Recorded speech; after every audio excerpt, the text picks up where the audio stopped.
The most evil kills in horror movies. We've done this before and we're doing it again. Let's get right into it. Freaky. I gotta be 100% honest, I didn't have high hopes for 2020's Freaky. I was excited to see Alex from Paranormal Activity 4 return in a horror movie since forever, it feels like. And when I eventually watched it, I was kind of amazed by how not bad it was. In fact, it was pretty entertaining. Along with that, there are multiple really brutal kills here that stand out. I've covered one of them before on this channel, the cryo chamber kill, which I believe is the most creative one in here. But this next kill is pretty crazy as well. In the movie we follow Millie Kessler, a high school student who one late night becomes the target of the Blissfield Butcher, a notorious serial killer. Oddly enough, he's played by Vince Vaughn, who I know mostly from comedy films, making the killer not that terrifying. On the eve of Friday the 13th, the Butcher attempts to kill Millie with an ancient dagger. However, the dagger's magical properties cause them to swap bodies, and the friend group we're following finds out that they have just 24 hours to reverse the swap before the change becomes permanent. And seeing this, middle-aged man play a high school teenager is pretty hilarious. And the killer inside of the body of Millie is relentless, slicing people open and shattering people into pieces. But at the very beginning of the movie, we get a pretty epic killing spree as well. The Butcher, wearing a mask, goes after a group of teenagers and takes them down one by one. Among them is a particularly unfortunate dude who gets a glass bottle shoved down his throat. Just like the whole thing. And as if that wasn't bad enough, when it seemingly won't go any further, the killer smashes his hand on top, causing the bottle to break. Believe it or not, but this is not healthy, and don't try this at home.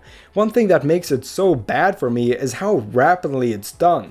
In one punchy motion, it gets forced inside, which doesn't look appetizing. Now, I like to compare these kills to some things that everybody understands. Usually these examples are quite bad, but I tend to do them anyway. You know when you eat something really dry and it scratches your throat a bit, or you accidentally swallow a small bone from like a salmon? So imagine that, just many times worse, I guess. Brightburn. This scene left my jaw on the freaking floor, which is quite ironic considering what's coming up. Even though there's a kid flying around that's like a grungy mad teenager that's about as aggressive as those kids in the MW2 lobbies after they've been killed too many times, there are some insanely violent moments here that really contrast the kid part of the movie. And this one made everyone in the theater react and jolt back when they realized what they were looking at. Brandon, who is this alien, crash lands on Earth as a baby and gets these quasi-parents to adopt him. When he grows up, he notices that he has these really insane powers and decides not to save Metropolis, but instead to just kill people. When everything starts going crazy and Brandon goes on his murder spree, he eventually also attacks his sort of uncle, Noah. However, he drives off in his truck, and it kind of feels like he's about to make an escape. But his truck stops working in the middle of the road, of course. Brandon then shows up and begins lifting the entire vehicle into the air.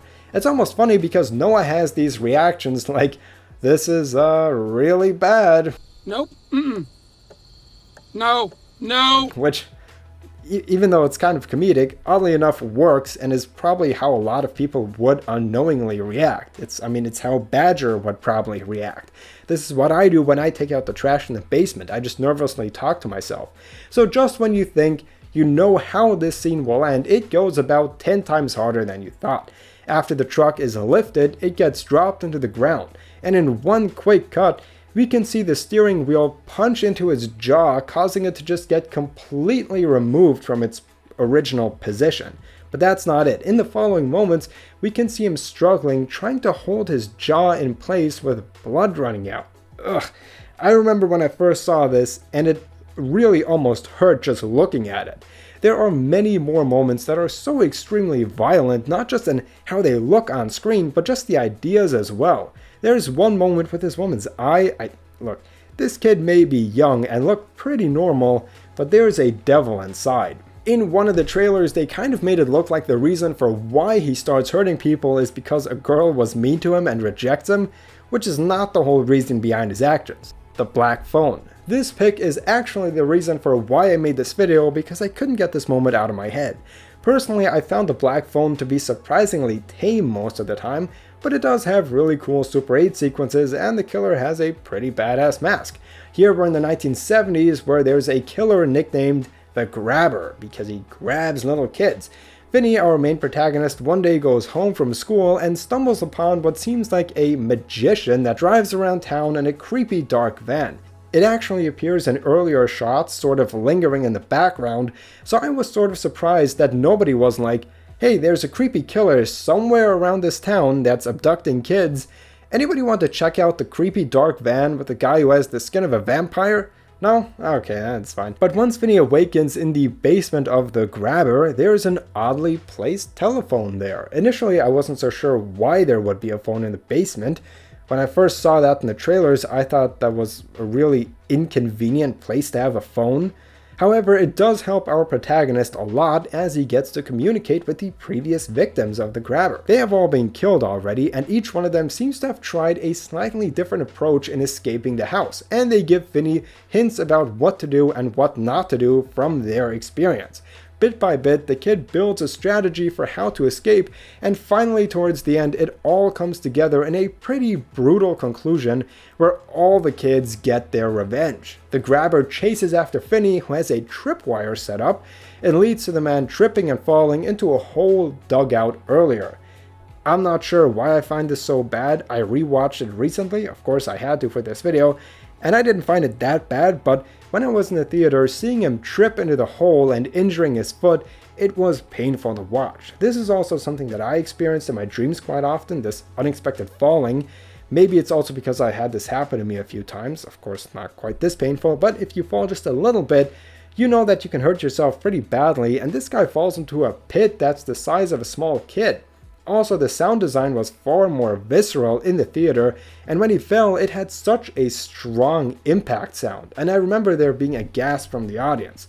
Now that I'm talking about it, it doesn't really feel like it should be on this list, but it's all about framing, you know? If your entire movie is nothing but gore, a brutal kill can seem far less impactful. But here you have a lot of tension that's built up throughout the entire runtime that essentially all gets released with the snapping of the Grabber's foot. And that makes it quite powerful. Wrong Turn 4. I don't even know how many remakes, sequels, and reboots there have been of Wrong Turn, but we're covering one of them today. Wrong Turn 4 is a prequel to the original series where a group of college friends are on a snowmobiling trip. So much fun until a sudden snowstorm forces them to get inside somewhere.